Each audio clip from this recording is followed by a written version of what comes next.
레위기 10장 1절부터 11절까지 읽겠습니다.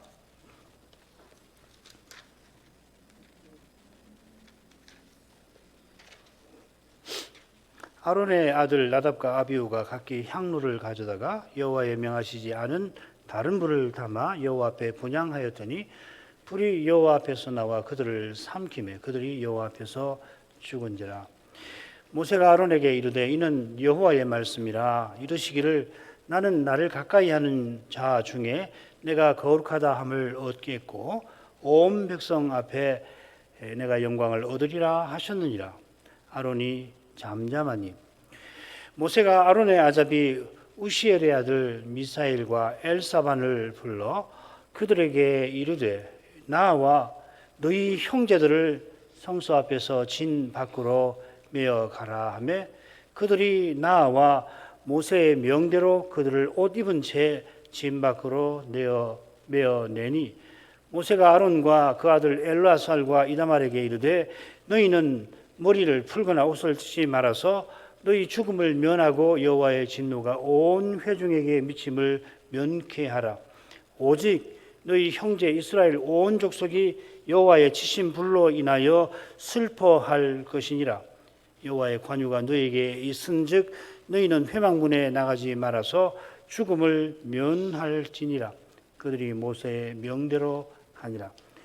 여호와께서 아론에게 일러 가라사대 너나 내 자손들이 회막에 들어갈 때에는 포도주나 독주를 마시지 말아서 너희 사망을 면하라. 이는 너희 대대로 영원한 규례라. 그리하여야 너희가 거룩하고 속된 것을 분별하며 부정하고 정한 것을 분별하고 또 여호와가 모세로 명한 모든 규례를 이스라엘 자손에게 가르치리라. 여기까지입니다. 아론이 대제사장이 되어서 처음 제사드리던 그날 여호와의 영광이 나타났습니다. 영광 구름에서 불이 나와서 번제단 위에 번제물과 기름들을 삼켰습니다. 백성들이 그 광경에 소리를 지르며 엎드려 줬습니다마는 그런데 실은 여호와께서 아론 제사장의 제사를 받아주신 것입니다. 제사장과 백성을 제사드리는 제사장 또 제사드리는 온 회중을 받아주신 것입니다. 그런데도 백성이 그토록 두려워할 만한 이유가 곧이어 일어난 사건에서 드러납니다. 역시 영광구름에서 나온 불이 아론의 두 아들을 삼킨 그 사건입니다. 여호와께서 제사를 받아주신 직후에 여호와께서 명하시지 않은 다른 불을 두 아들이 드리려 했던 것입니다. 여호와의 거룩하심을 침해한 이들에게 여호와께서 진노를 내리셨습니다.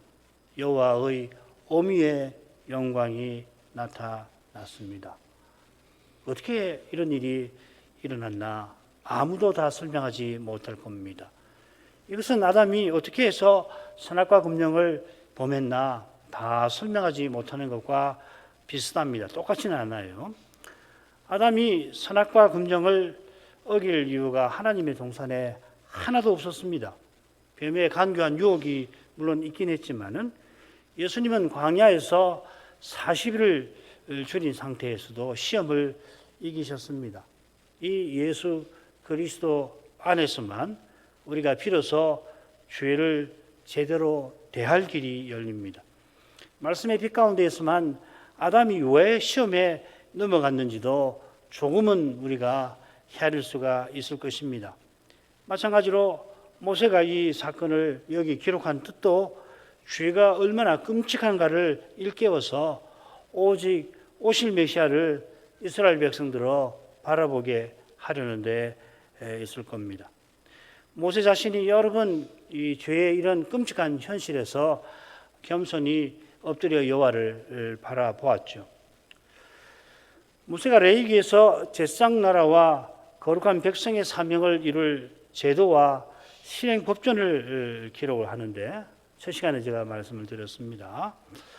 이 두 제도를 설명하면서 두 개의 불행한 사건을 특별히 언급합니다. 하나는 제사장 제도를 설명하면서 아론 제사장의 두 아들이 여호와의 거룩하심을 침해한 사건이고 다른 하나는 거룩한 백성의 제도를 설명하면서 23장, 25장에 그 제도가 특별히 나와 있는데 절기와 안식년과 희년이 그 제도지요. 그 사이에 이스라엘 어머니의 한 아들이 역시 여호와 이름을 회방한 사건입니다. 두 사건의 심각한 성격, 여호와의 거룩하심을 침해하는 성격이 성소의 새 기구와도 붙어 있을 겁니다. 두 제사장은 분향을 통해서 여호와의 거룩하심을 침해하는데 흥미롭게도 이스라엘의 아들이 여호와의 이름을 회방하는 사건 직전에 모세는 등대에 불을 밝히는 것과 진설병을 드리는 것에 관한 규례를 거기 적어 놨습니다. 학자들이 이상하게 생각해요. 23장에는 절기를 쭉 쓰다가 또 25장에는 안식년과 희년에 관한 이야기를 쭉 규례들을 쓰다가 갑자기 23장 지나서 24장에 등대와 진설병 이야기를 하니까 느닷없단 말이죠.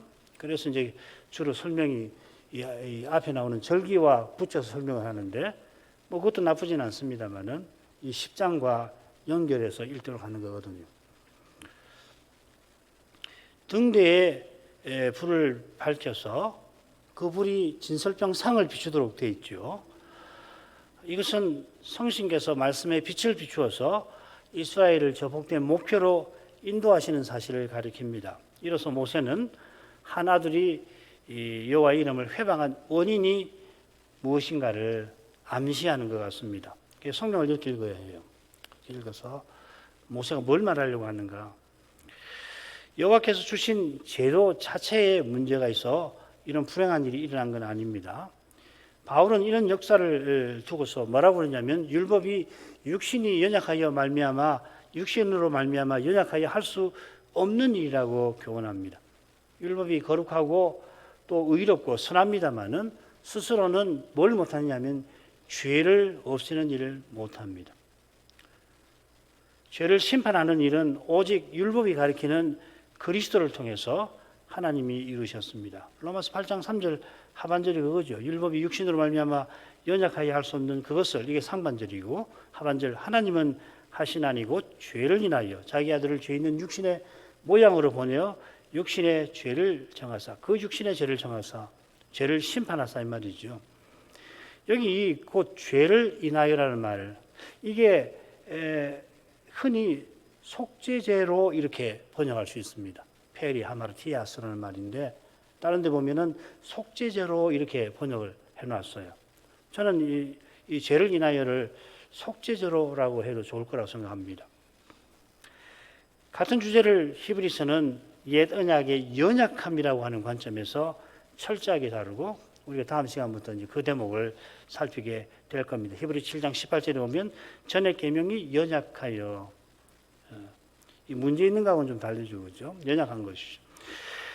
모세가 필시 나답과 아비후의 사건을 보고서 엎드려 여호와께 간구하고 그 대답을 아론에게 전합니다. 그러자 아론이 잠잠합니다. 여호와의 불에 두 아들이 삼킨 그 끔찍한 광경에 아론이 백성처럼 소리 지르며 엎드렸는지 아니면 너무 두려워서, 현장에서 봤으니까요. 백성은 성막 바깥에서 봤잖아요.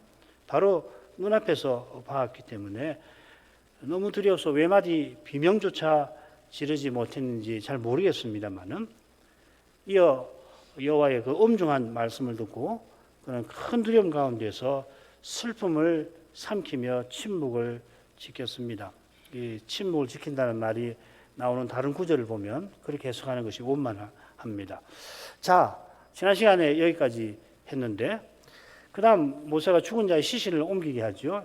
4절부터 7절까지를 빨리 읽겠습니다. 모세가 아론의 아자비 우시엘의 아들 미사엘과 엘사반을 불러 그들에게 이르되 나와 너희 형제들을 성소 앞에서 짐 밖으로 메어가라 하며 그들이 나와 모세의 명대로 그들을 옷 입은 채 짐 밖으로 메어내니 모세가 아론과 그 아들 엘라살과 이다말에게 이르되 너희는 머리를 풀거나 옷을 찢지 말아서 너희 죽음을 면하고 여호와의 진노가 온 회중에게 미침을 면케하라. 오직 너희 형제 이스라엘 온 족속이 여호와의 지신 불로 인하여 슬퍼할 것이니라.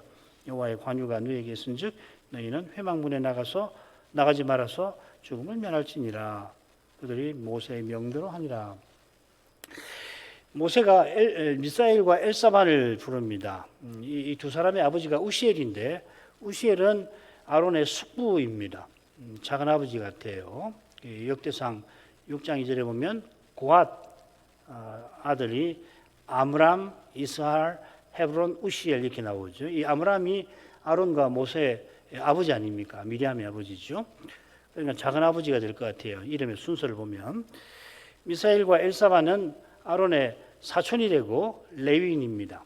미사엘이 먼저 나오니까 형 같은데 엘사반이 이 고앗 자손의 족장 중 한 사람이 물어 나옵니다.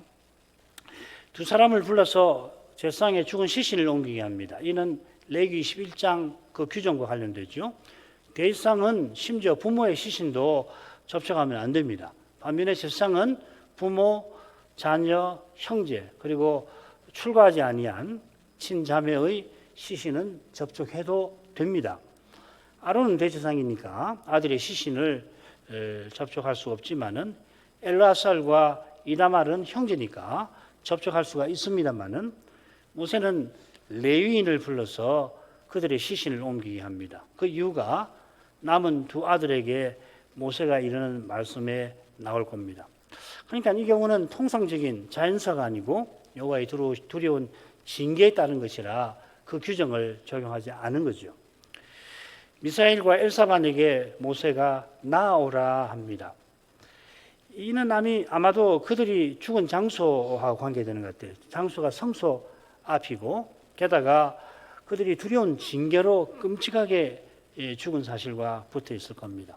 성소 앞이 정확히 어딘지 모릅니다만은 필시 물두멍하고 성소 앞 휘장 사이 어디일 겁니다. 이곳은 레인들이 자주 가는 곳이 아닙니다. 게다가 이 두 제사장이 여호와의 불에 삼켜서 끔찍하게 죽어 있으니 선뜻 다가가기가 두려웠을 겁니다. 그런 그들에게 모세는 너희 형제들을 옮기라 합니다. 그들이 비록 여호와의 징계를 받아 죽었지만 그 징계의 불똥이 너희에게 떨어지지 않을 거고 더구나 그들이 너희 형제니까 불쌍히 여기라 한 겁니다. 너희 형제들의 시신을 옮기라 그렇게 말할 법한데 너희 형제들을 옮기라고 합니다. 이건 주님께서 나사렛로의 무덤 앞에서 나사로야 거기 시신이 있잖아요. 나사로의 시신이 무덤 안에 있잖아요. 죽은 지 여러 날 되었으니까 영혼은 하늘로 갔을 거고 그런데 그 시신을 향해서 나사로야 하고 부르신 것과 같습니다. 성경은 시신을 죽은 사람과 상관없어진 그냥 물체로 다루질 않습니다. 진 바깥은 부정한 곳이죠. 물론 진 바깥에도 정결한 곳이 한 군데는 있습니다. 그곳에서 속죄제의 가죽이나 똥, 또 이 성소에서 피를 처리한 속죄제의 고기를 불사릅니다. 그것을 제외하면 부정한 곳입니다. 이 진 바깥에 있어야 하는 사람이 문둥병자지요. 그리고 행진 중에는 문둥병자만 아니라 유출병자도 그리고 죽음으로 부정해진 자도 행진하는 진 바깥에서 따라오도록 되어 있습니다. 행진하니까 가는 중이잖아요. 그 이유는 행진하는 일이 신령한 전쟁인 것과 붙어 있습니다. 신령한 전쟁을 수행하는 중에 진은 일종의 성소가 된다고 말씀드렸죠, 그렇죠? 그러니까 이 유출병자나 시신 접촉으로 부정해진 자도 거기서 그 밖으로 나가도록 한 겁니다. 유진할 경우에는 문둥병자만 진 바깥에 있습니다. 가나안에 들어와서도 문둥병자만 성 바깥에 나가죠. 유술병자는 성 밖으로 나가지 않습니다. 유술병 여인 이야기 아시죠? 이 사실은 진 바깥이 단지 부정한 곳만 아님을 가리킵니다. 가장 부정한 곳이기도 합니다. 이는 이스라엘의 아들이 여호와의 이름을 회방할 때에 그를 진 바깥으로 끌어내어서 돌로 쳐 죽이는 데서도 확인합니다. 이 진 바깥이라는 말이 여기 또 나와요. 두 번인가 나오죠. 지금 영광의 불에 삼킨 시신을 진 바깥에 끌어내는 것도 그 시신이 가증한 것임을 암시합니다. 이것이 이어 모세가 아론과 엘르아살과 그다음 이다말에게 명령하는 내용을 이해하는데 중요할 겁니다. 모세의 명령대로 미사엘 엘사반이 다가왔습니다. 우리말 성경은 조금 다르게 번역했죠. 조금 고치면 좋을 것 같아요. 거기 5절에 보면 그들이 나와 모세의 명대로 이렇게 되어 있잖아요. 이걸 모세의 명대로 그들이 나와 하는 것이 더 나을 것 같아요. 이 나오는 것이 굉장히 의미가 있는 거거든요. 그들을 옷 입은 채 진 밖에 메어 내었습니다. 영광구름에서 불이 나와 삼켰는데 이 두 제사장의 옷이 불살라 없어지지는 않았습니다. 없어지지 않았지만은 아간이 훔친 외투처럼 멀쩡한 상태는 아니었을 것 같습니다. 멀쩡하면은 성소에 돌려야 되죠, 그죠? 왜냐하면은 이 옷은 여호와의 심판을 견디고 남은 것이니까 금이나 은같이 성소에 거룩해졌으니까 성소에서 쓰도록 돌려야 되거든요. 흰옷이 꺼멓게 탔을 거고, 특별히 이 흰옷보다 더 중요한 것이 띠인데, 띠가 못을 정도가 되었을 것입니다. 관도 마찬가지고요.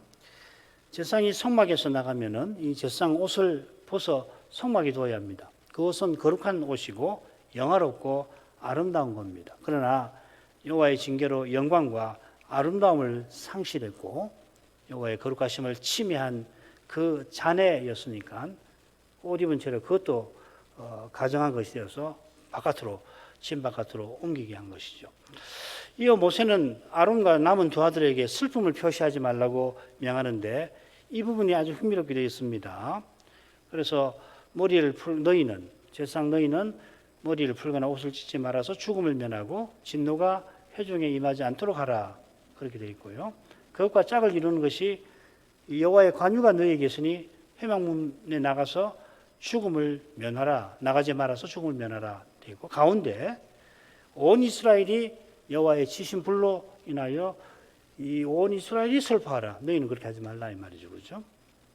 그러니까 이 줄거리는 뭐냐면 두 아들의 죽음이 여호와의 진노 앞에 마땅히 슬퍼할 일임을 잘 보여주는 거예요. 슬퍼할 일이잖아요. 마땅히 슬퍼해야 할 대로 슬퍼하기 위해서 하나님이 앞에서 진노하시는 하나님 앞에서 인생이 취할 태도가 무엇인가를 아울러 보여주는 것입니다. 그 태도가 뭐냐면 제사장이 세움받은 직분을 지키며 맡기신 직무를 행하는 그 터 위에서 우리가 이런 불행한 죽음에 대해서 슬퍼할 수가 제대로 슬퍼할 수 있다 이 말이죠, 그렇죠? 흔히 머리를 풀거나 옷을 찢는 것은 국가나 가정에 큰 불행이 일어날 때 슬픔을 표시하는 방식이라고 말합니다. 흔히들 이렇게 이야기를 해요. 옷을 찢는 것은 맞습니다. 그런데 머리를 푸는 것은 꼭 그렇지 않은 것 같아요. 머리를 푸는 게 아니라 머리에 재를 뒤집어 쓰지요. 재가 여호와의 저주와 재앙을 상징하는 것인데 특별히 이 재를 머리에 뒤집어 써서 큰 슬픔을 표시한 것 같습니다. 그 열간 성경을 참조해 보시면 됩니다. 아울러 옷은 사람이나 국가를 상징하는 것이라 옷을 찢는 것은 사람이나 국가의 죽음이나 멸망 혹은 분열을 가리키죠. 레위기 19장에 보면은 죽은 자를 위해서 슬픔을 표시하려고 머리카락을 거기는 자르는 것을 금합니다. 반대죠, 그죠? 이 머리카락을 자르는 것은 이 이교적인 풍습, 우상을 숨기는 사람들의 풍습이라 따라하지 말라 한 것입니다. 지금은 머리카락을 자르는 게 아니라 푸는 것을 금합니다. 그 이유는 따라서 다른 데서 찾아야 할 겁니다. 구약의 머리를 푸는 경우가 둘 나옵니다. 하나는 문둥병자로 확인될 경우고 다른 하나는 남편에게 의심받는 여인이 의심의 소재를 드릴 때에 머리를 풀고서 드리라 하셨습니다. 둘 중에 문둥병자로 확인되면 옷도 찢지요. 그러니까 이게 문둥병자 경우하고 견주어서 보는 게 참 좋습니다. 아울러 문둥병에서 회복될 때 드리는 제사들 3가지 혹은 4가지, 소제는 뭐 같이 드리니까 4가지라고 해야 되는데 거기 그 제사들이 제사장 임시식 때 드리는 제사들과 매우 비슷하죠. 화목제를 드리고 여기는 속건제를 드리죠, 그죠?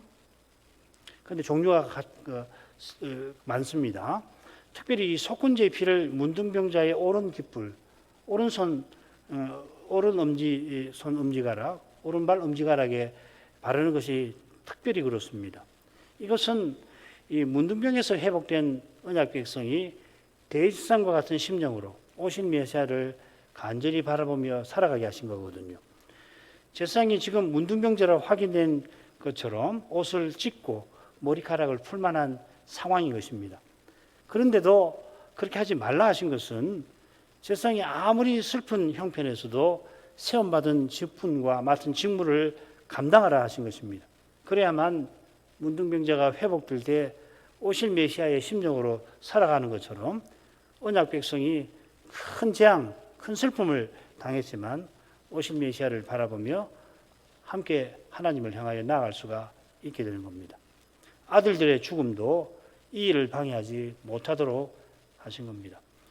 이런 점에서 제사장이 머리를 푼다라고 하는 것은 곧 관을 벗는 것임을 알 수가 있습니다. 특별히 대제사장이 여호와께 성결이라고 패가 붙은 관을 쓰는데 이 패가 아론의 이마를 덮습니다. 이 관과 패의 의미가 뭔가 하면 그로 이스라엘 자손의 거룩하게 드리는 성물의 죄근을 담당하게 하라.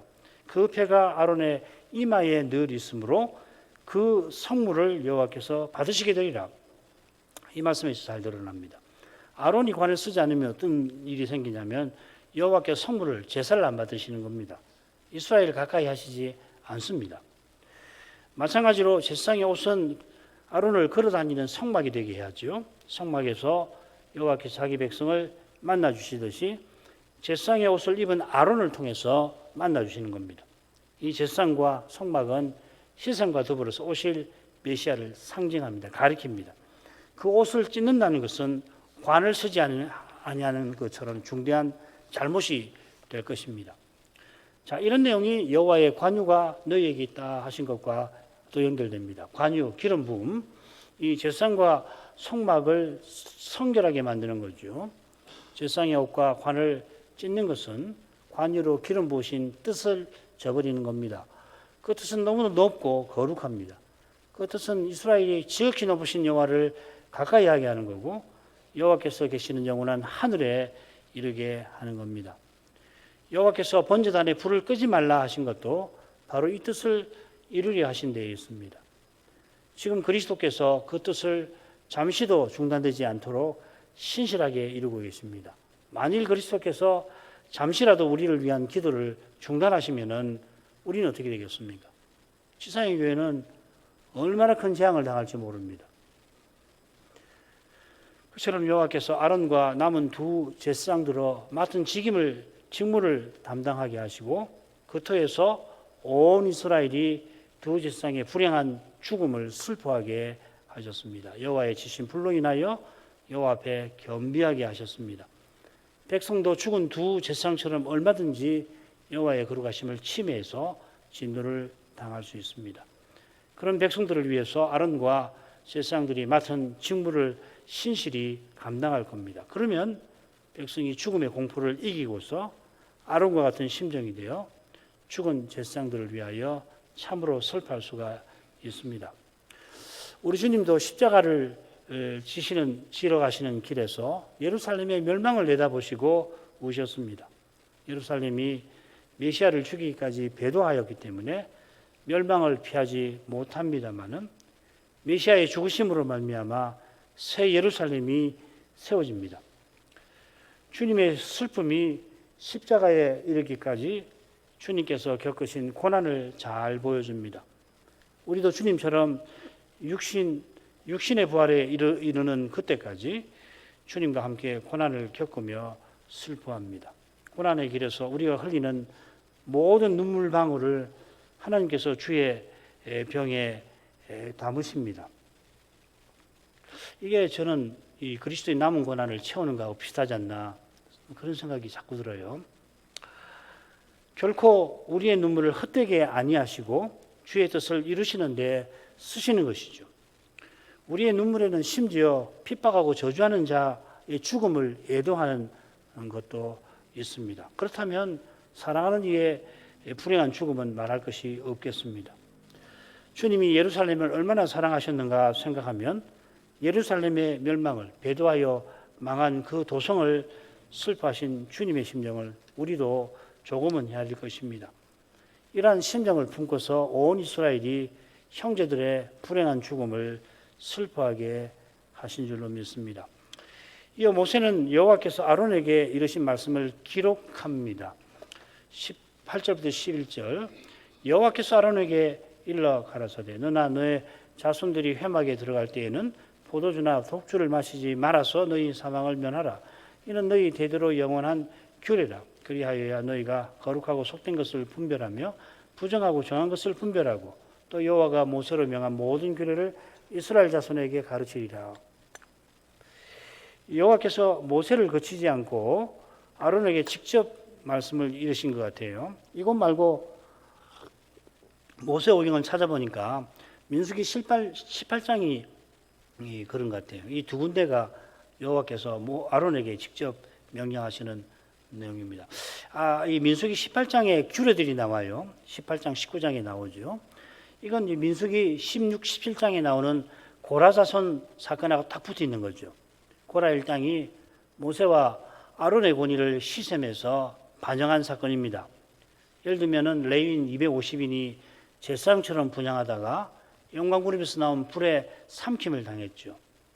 이 두려운 징계를 보고서도 이튿날 백성이 원망하다가 14,700명이나 전염병에 죽게 됩니다. 그 후로 여호와께서 각 지파마다 지팡이를 하나씩 준비하라.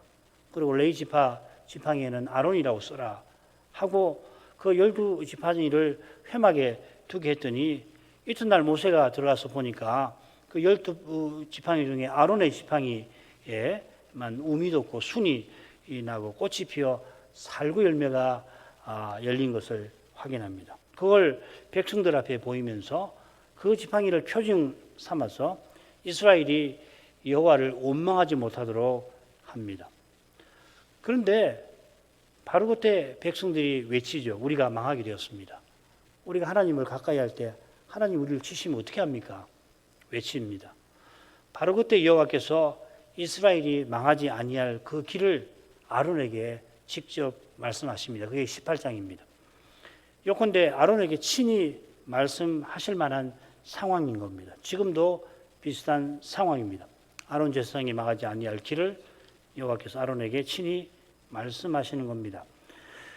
여호와께서 제사장이 회막에 들어갈 때 포도주나 독주를 마시지 말라고 합니다.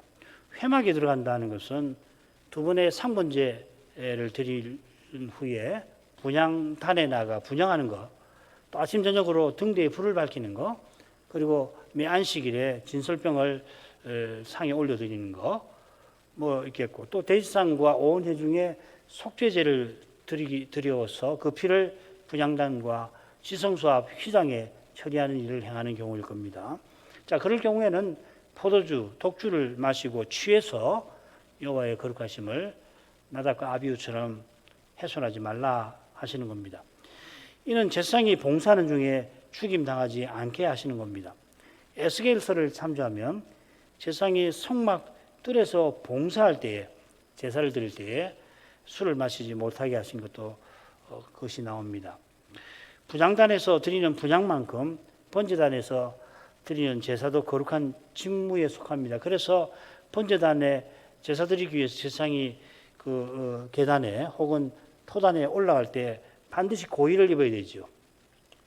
고의를 입지 않고 하체가 드러나면 큰일 나죠. 그래 술에 취해서 그릇된 재물을 단에 올린다든지 피를 함부로 처리하게 되면 여호와의 거룩하심을 침해하게 됩니다. 그런데 제사에 참여하지 아니하는 경우, 예를 들면 이제 음식을 먹는 경우에는 제사장이 포도주를 먹었을 가능성이 있는 것 같아요. 이건 좀 더 제가 연구를 해보겠습니다. 이거 결론을 내지 못했는데 현재로서는 이때는 아마 음식을 먹을 때 이 포도주를 전제를 먹었을 가능성이 얼마든지 있겠다 생각이 듭니다. 자, 이어 제사장이 할 일을 여호와께서 아론에게 일러 주십니다. 할 일은 무엇보다도 거룩하고 속된 것, 부정하고 정한 것을 분별하는 거죠. 왕이 할 일은 선악을 분별하는 겁니다. 왕과 백성이 선악을 분별해서 여호와의 통치를 거룩한 백성다우게 서나가려면은 제사장이 먼저 거룩하고 속된 것을 분별하는 일이 있어야 합니다. 아담이 땅을 정복하라는 명령을 받들려면은 선악과 금령을 먼저 지켜야 하는 것과 비슷합니다. 여호와를 가까이해서 그 영광을 배울 때에 비로소 하나님의 뜻을 헤아려 받들 수가 있습니다. 뱀같이 지혜로워야 하는데 이게 이제 왕에게 필요한 것이죠. 지식이 지혜가 그 아닙니까? 그러면 비둘기같이 순결해야 합니다. 순결하지 않은 채로 지혜를 추구하는 것이 바로 사람의 힘을 의지하는 겁니다. 이것은 하나님을 흉내내는 거, 하나님처럼 되려고 하는 것입니다. 사람의 꾀와 힘으로 뭘 해보려고 하는 것 말이에요. 거기에 뱀이 하와를 미혹한 치명적인 달콤함이 있습니다. 타락한 우리에게는 이 달콤함을 뚫지 힘든 욕구가 있다는 겁니다. 그게 이제 우리가 지금 입고 있는 이 육의 몸이 약하고 부끄럽고 그 다음에 썩는 것하고 관계되는 거잖아요. 우리는 본능적으로 썩지 않는 것, 그리고 영광, 명예, 그리고 힘을 추구하게 되어 있습니다. 그게 달콤하죠. 그런데 하나님 말씀대로 그렇게 순종해서 장차 부활에 이르러야지, 부활에 이르려고 하지 않고 사람 힘으로 있는 것을 차지하게 하려고 하는 것이 하나님처럼 되려고 하는 교만이거든요. 이런 미혹에 넘어지지 않으려면 방법은 하나밖에 없어요. 하나님의 거룩하신 영광을 뵙는 겁니다. 하나님은 하나님이시구나. 그 영광 앞에 탁 설 때에 내가 인간이구나. 얼마나 연약한 인간인지 모르구나. 아무것도 아니구나 인간은. 나는 먼지 하나에도 미치지 못한 존재구나. 하나님 영광을 딱 뵐 때에 그러면서 하나님의 그 사랑의 영광을 깨달을 때에 우리가 이 말하자면 믿음의 힘을 얻는 것이거든요. 확신을 얻는 거거든요. 이렇게 하지 않으면 사람 안 바뀝니다. 그러면은 하나님 영광을 뵙지 않으면 결국 이 세상에서 통용되는 기준을 가지고서 사람을 대하고 살아갈 수밖에 없는 거예요. 자, 이것이 제사장이 맡은 직무의 핵심입니다. 이 거룩함과 속됨, 부정함과 정함은 미묘하게 서로 겹친다는 거 전에 말씀드렸죠, 그죠?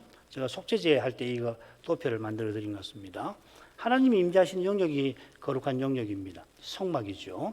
그 영역 바깥이 모두 속된 영역입니다. 이 속된 영역은 이스라엘 진이 있는 정결한 영역과 진 바깥의 부정한 영역으로 이루어져 있습니다. 흥미로운 점은 이 부정한 영역 중에 제사의 죄를 처리하는 정한 영역이 한 곳 있단 말이죠. 아울러 정한 영역에 있는 백성이 제사를 드리는 경우에는 일시적으로 거룩한 영역에 참여할 수 있습니다.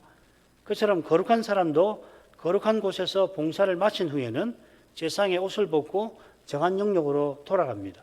그곳에서 제사장은 식구들과 함께 화목제 음식을 먹습니다. 이게 성물 아니에요. 화목제라고 하는 건 성물인데 이 거룩한 성물이 정한 영역에 있는 거죠. 이처럼 정한 영역과 거룩한 영역이 일시적으로 겹친다는 것을 알 수가 있습니다. 이 칼로 이 무 자르듯이 딱 잘라지는 것만 아니다 이 말입니다. 그처럼 정한 영역에 있지만은 계속 있지만은 부정한 상태에 떨어지는 경우가 있죠. 우리가 이제 11장에서 이제 11장부터 그걸 배우는 거죠. 그런 상태에서는 그러나 절대로 거룩한 영역에 나아가면 안 됩니다. 비슷하게 부정한 상태에서 화목제 성물을 정한 영역에서 먹어서 안 됩니다. 부정한 상태 중에 문둥병자는 아예 정한 영역에서 추방되어서 거룩한 영역에 머물러 있어야 합니다. 문둥병자를 진단하는 것이 제사장의 직무에 속하듯이 제사장은 정한 상태와 부정한 상태를 분별을 해서 백성이 늘 정한 상태에 있으면서 절기마다 여호와께 가까이 나오게 해야 합니다. 그처럼 주의하고 살펴서 백성이 여호와의 거룩하심을 침해하지 않도록 해야 합니다. 이 외에도 제사장이 분별할 일이 있습니다. 가령 성막을 운반할 때 운반할 기구와 그릇을 포장을 하는데 그때 제사장은 거룩한 것과 속된 것을 분별해야 합니다. 성막 기구에 거룩함의 등급이 있어서 포장하는 방식이 다르죠. 예를 들면 진설병 상은 향단이나 등대를 포장할 때와 방식이 조금 다릅니다. 이게 이제 다윗 사건을 이해하는 게 중요한데요. 그 마태복음 9장에 안식일과 관련해서 다윗이 이 진설병 먹는 그 문제 있잖아요. 그거하고 관계되죠. 자, 게다가 지성소의 기구도 부정한 짐승인 해달의 가죽을 덮어서 포장을 합니다. 이것은 이방인도 구원하실 그 뜻을 담고 있는 절차죠. 포장 방법에 담겨 있는 이런 교훈을 제사장은 잘 알고서 여호와의 거룩한 사랑의 영광이 포장하는 데서, 이동하는 데서 드러나게 해야 할 것입니다. 자, 이게 11절 명령으로 이어집니다. 여호와가 모세로 명한 모든 규례를 이스라엘 자손에게 가르치리라. 아론이 모세를 통해서 받은 여호와의 명령을 백성에게 가르쳐야 합니다. 제사장이 가르치면은 레위인이 듣고서 직접 백성에게 세세히 가르쳤을 겁니다. 이스라엘 자손에게 가르칠 규례 중에 이어 나오는 정결법전 그리고 성결법전도 포함되겠죠. 정결법전에는 세 가지 부정의 사례가 나옵니다. 이 사례 세 가지 이 사례와 비슷한 방식으로 성결법전은 거룩한 백성의 길을 제시합니다. 제사장과 레위인이 이 규례에 담긴 교훈을 잘 가르치면은 제사장 나라와 거룩한 백성의 사명을 깨닫고 그 사명을 받들어서 하나님의 명령을 드러낼 것입니다. 아론 제사장이 가르치던 우리 믿는 도리의 사도와 대제사장이신 예수께서 지금 하나님의 이름을 형제인 우리에게 선포하십니다. 주님께서 주의 종들을 쓰셔서 선포하시는 말씀은 살아있고 운동력 있는 말씀입니다. 이 말씀은 영과 혼, 관절과 골수를 찔러 쪼개어서 우리 마음의 생각과 뜻을 감찰합니다. 그 거룩한 빛에 우리의 모든 것이 숨길 수 없이 다 드러납니다. 이는 우리들어 죄를 회개하고 오직 그리스도를 의지하게 해서 우리가 하나님을 향하여 나아갈 수 있게 하는 겁니다. 예수께서 살아있는 이 말씀으로 하나님의 온 집을 다스려서 우리 모두를 앞서 나아가신 목표에 이르도록 하십니다.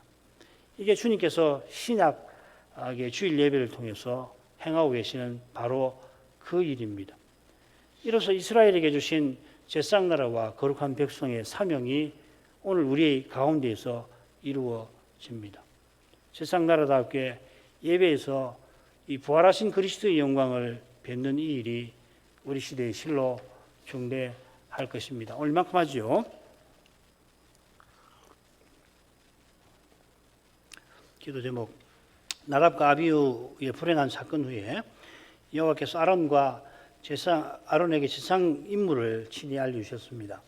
그들은 거룩한 것과 속된 것, 부정한 것과 정한 것을 분별하여서 백성에게 가르쳐야 합니다. 가령 이어 나오는 레위기 11장부터 22장은 정결법전과 성결법전이라 이름 붙일 만큼 제사장과 레위인이 제사장 나라와 거룩한 백성의 사명을 이루는 길에 백성들이 반드시 알고 있어야 할 실행 법규를 담고 있습니다. 제사장이 이 규례들을 잘 가르치려면 무엇보다 제사에서 여호와의 거룩한 영광을 제사장이 배웠고 오실 메시아를 간절히 바라야 합니다. 이 규례의 정신이 바로 오실 메시아와 그분의 나라에 있는 겁니다. 과연 오신 메시아께서 모든 성경이 내게 관하여 증거한다 하시며 사도들을 교훈하셨습니다. 성신을 보여주셔서 이 주님의 모든 진리 가운데로 그들을 이끄셨습니다. 이제 사도의 터 위에 선 교회마다 예언약의 말씀에서도 제사장 나라와 거룩한 백성의 사명을 깨달을 수 있습니다. 이 사명을 우리 구원의 주께서 주님의 교회를 저 복된 목표로 이끄시는 길에서 친히 이루시는 겁니다. 이 사실 위에서 우리는 이 시대에 우리를 부르신 뜻을 깨닫고 우리에게 주신 그 역사적 사명을 이루기를 간절히 바랍니다. 그 뜻을 잘 깨닫는 길이 바로 우리가 예배에서 부활하신 주의 영광을 뵙는 데서만 열릴 겁니다.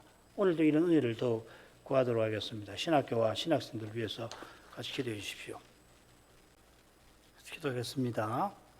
거룩하신 아버지, 하나님의 사람 모세가 제사장 나라와 거룩한 백성의 사명을 이룰 제도와 실행 법전을 레위기에서 상세히 기록해 나가는 중에 두 가지 불행한 사건을, 두 제도를 설명하는 중에 기록해 놓았습니다. 오늘 나답과 아비후가 명하지 아니하신 불을 드리려 할 때 영광 구름에서 나온 그 불이 그 둘을 삼킨 사건을 오늘 또 생각했습니다. 이 사건 직전에 아론 대제사장이 7일의 임직식을 거쳐서 이제 제8일에 자신과 온 회중을 위한 제사들을 드렸고 그 제사들을 여호와께서 받아주시며 앞으로도 그리하실 뜻을 나타내 주셨습니다.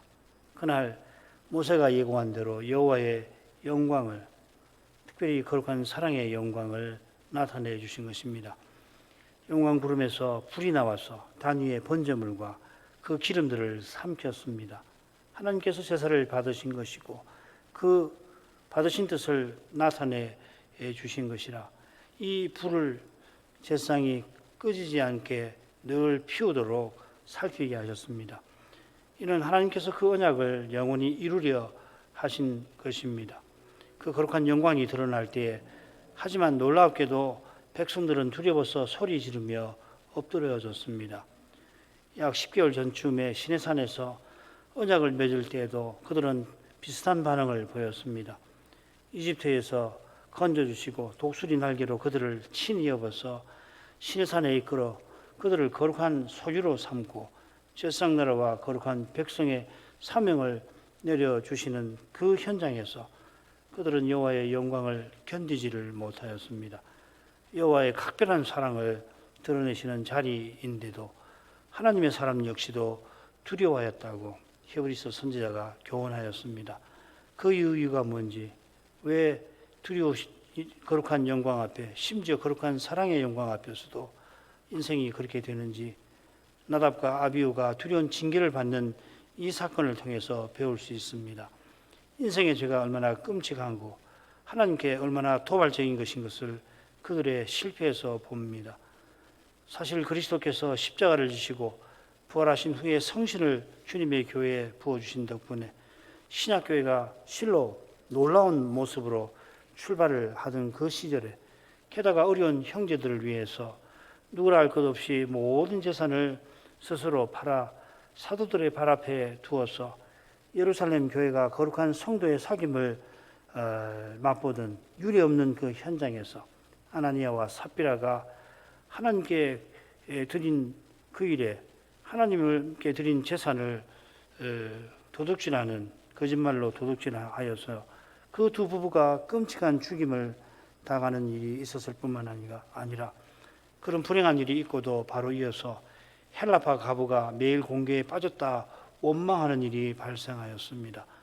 그리스도께서 십자가에서 우리의 모든 죄책을 담당하셨고 부활하셔서 성신을 부어주신 덕분에 저희가 그리스도의 생명을 받아 살아내도록 하십니다마는, 그래 사도들은 마치 지상의 그리스도처럼 살아가는 그러한 일도 있었습니다마는, 그런 시대에 그런 현장에도 죄가 여전히 있어 이렇게 두려운 일들이 일어난 줄로 압니다. 주님이 다시 오시는 날까지 이런 일들은 끊이지 아니할 것입니다. 끊이지 아니할 뿐만 아니라 때때로 역사에서 어떻게 이런 일이 일어날 수 있을까 할 만큼 믿지 아니하는 사람들도 경악하게 될 만큼 죄는 살아있어서 죄에 대하여 죽지 아니한 이들만 아니라 심지어 죄에 대하여 죽은 신자에게도 두려운 작용을 합니다. 그렇게 위대한 삶을 살아가는 사도가 죄에게 사로잡히는 자신을 보고서 오라 나는 곤관자라고 탄식하였습니다. 그처럼 오직 복음을 전하는 사도가 죄의 현실로 말미암아 얼마나 큰 고난을 겪었는지 자신이 증언합니다. 사도에게 가장 큰 고난이 바로 교회를 허무는 배도의 현상이었을 것입니다. 갈라디아 교회가 속히 하나님을 떠나려 하는 사실에 사도는 너무도 놀랐다고 밝혔습니다. 사도가 배도의 위험을 누구보다 잘 알고 있지만은 그런 위험이 실제로 발생할 때는 죄의 그 끔찍함을 사도도 견디기가 어려웠던 것입니다. 그러나 그 고난을 통해서 그리스도께서 죄의 권세를 이기십니다. 다시 오실 날을 단축하십니다. 자비하신 아버지, 심히 연약한 인생이 그리스도처럼 살아가게 하시는 그 신비를 기꺼이 맛보려는 마음을 품게 해 주옵소서. 오직 주님의 영광에 이끌려서만 저희가 이 시대의 믿음의 길을 끝까지 걸어갈 수가 있겠나이다. 이제도 주의 교회들과 신자들을 긍휼히 여겨 주시옵소서. 예수님의 이름으로 기도합니다. 아멘.